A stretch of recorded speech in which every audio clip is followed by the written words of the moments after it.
का प्राचीन नाम मच्छिंद्रगढ़ है। इस किले का निर्माण महाराणा कुंभा ने करवाया था। इस किले के अंदर 9 मई 1540 ईस्वी में महाराणा प्रताप का जन्म हुआ था।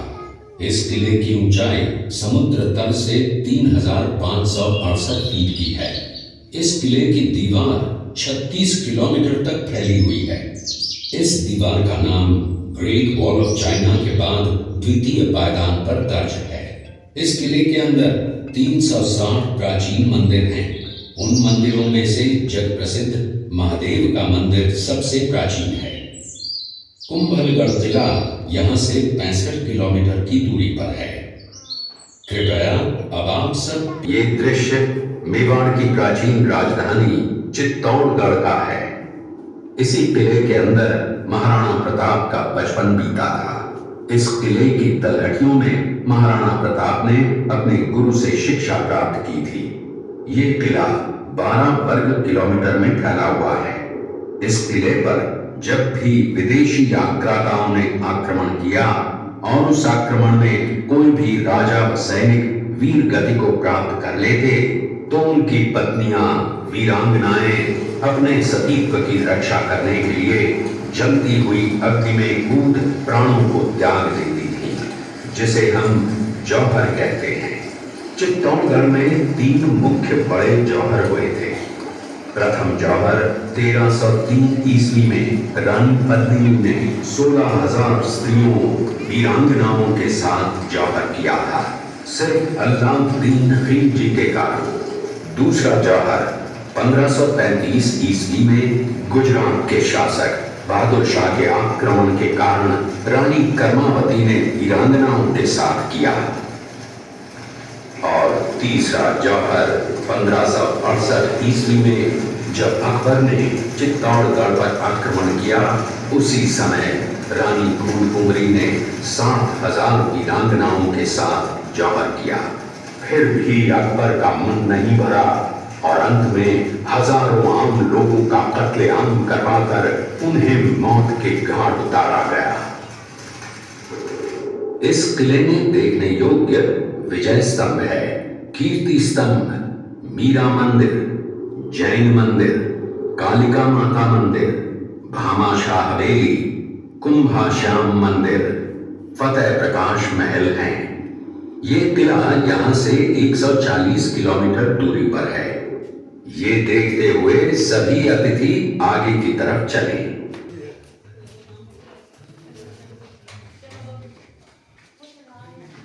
ये शेरपुर गांव का दृश्य है। अब्दुल रहीम खान खाना अजमेर का सूबेदार था। जब वो शेरपुर पहुंचा तब इसका पता कुंवर अमर सिंह को चला, जो महाराणा प्रताप के पुत्र थे। अमर सिंह ने शेरपुर छावनी पर अचानक आक्रमण कर दिया। उस आक्रमण में मुगल सेना में भगदड़ मच गई। मुगल सेना को अपनी छावनियों को छोड़कर भागना पड़ा। छावनियों के अंदर से लूटा हुआ माल व अब्दुल रहीम खान खाना, जिसकी बेगम आनी खान को बंदी बनाकर महाराणा प्रताप के सामने पेश किया गया। तब अमर सिंह पर महाराणा प्रताप क्रोधित हुए और कहा, जहां से इस नारी को बंदी बनाकर लाए हो, इसे पुनः ससम्मान लौटा कर आओ। महाराणा प्रताप ने कहा, हमें नारी से कोई दुश्मनी नहीं है, हमें तो देश विद्रोहियों से दुश्मनी है, जिन्होंने चारों तरफ आतंक फैलाया है। महाराणा प्रताप के आदेश का पालन करते हुए कुंवर अमर सिंह ने उस मुगल नारी को ससम्मान छावनी तक पहुंचाया। इस प्रकार महाराणा प्रताप ने अपने क्षत्रिय राजपूत धर्म का पालन किया और पराई स्त्रियों को मां, बेटी और बहन का दर्जा दिया। ये है महाराणा प्रताप का चरित्र और नैतिक उदारता का परिचय। ये देखते हुए सभी अतिथि आगे की तरफ चले। चित्तौड़गढ़ का दृश्य देखा। उसी किले के अंदर की ये घटना है। मेवाड़ की एक ऐसी मां थी जिसने अपने पुत्र का बलिदान देकर राजवंश की रक्षा की थी। उस मां का नाम पन्नाधाय था। पन्नाधाय जाति से गुर्जर थी। वो एक राजकुमार की धाई मां थी। दूसरी तरफ हाथ में तलवार लिए खड़ा ये बनवीर सिंह एक दासी पुत्र है। ये कुंवर उदय सिंह की हत्या करके मेवाड़ की राजगद्दी प्राप्त करना चाहता था। एक रात्रि बनवीर सिंह को मौका मिला। वो राजकुमार उदय सिंह के बड़े भाई विक्रमादित्य सिंह की हत्या करके राजमहल की तरफ आगे बढ़ा। इसकी सूचना पन्नाधाय को लग गई। कुछ समय तक पन्नाधाय चिंतित हुई। तभी पन्नाधाय ने अपने पुत्र चंदन को राजसी कपड़े पहनाकर पलंग पर सुला दिया और उदय सिंह को एक टोकरी के अंदर छिपाकर पत्तों से ढक के महल के बाहर निकालकर गुप्त रास्ते से कुंभलगढ़ भेज दिया। बनवीर सिंह जब तलवार लेकर राजकक्ष में आया तो उसने पन्नाधाय से कड़क आवाज में उदय सिंह के लिए पूछा तो पन्नाधाय ने चंदन की तरफ इशारा किया। बनवीर ने चंदन को उदय सिंह समझकर चंदन की हत्या कर दी और ये समझने लगा कि मैंने राजकुंवर उदय सिंह को मार दिया। वही राजकुंवर बड़े होकर राजा बने और अपने नाम का उदयपुर नगर बसाया जो यहाँ से 40 किलोमीटर दूर है। और उन्हीं के पुत्र महाराणा प्रताप हुए जिन्होंने हल्दी घाटी का युद्ध लड़ा और आज हम लोग उनका इतिहास यहाँ पर देख रहे हैं। ये देखते हुए सभी अतिथि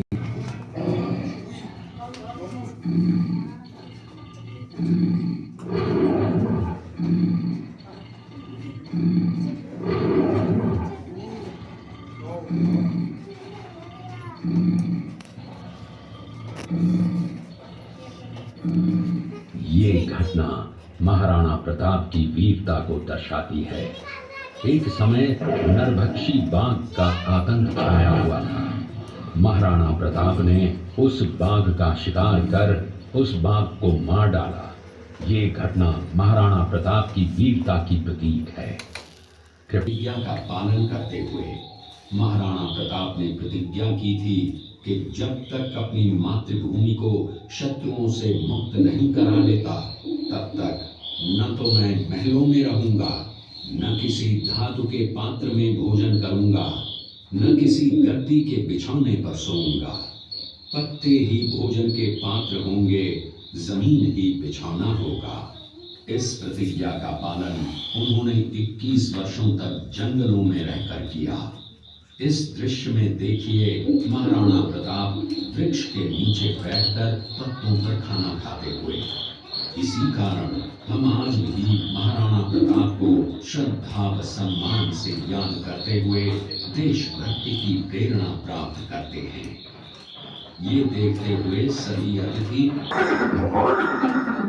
ये दृश्य महाराणा प्रताप और सुविख्यात स्वामी भक्त घोड़े चेतक के अंतिम मिलन का है। हल्दी घाटी युद्ध के बाद चेतक घोड़े ने 22 फीट के एक बरसाती नाले को पार किया। ये उसी समय का दृश्य है। पास में खड़े महाराणा प्रताप के छोटे भाई शक्ति सिंह हैं, जो पहले मुगल सेना में थे।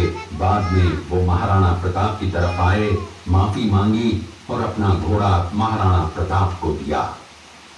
ये देखते हुए सभी अतिथि आगे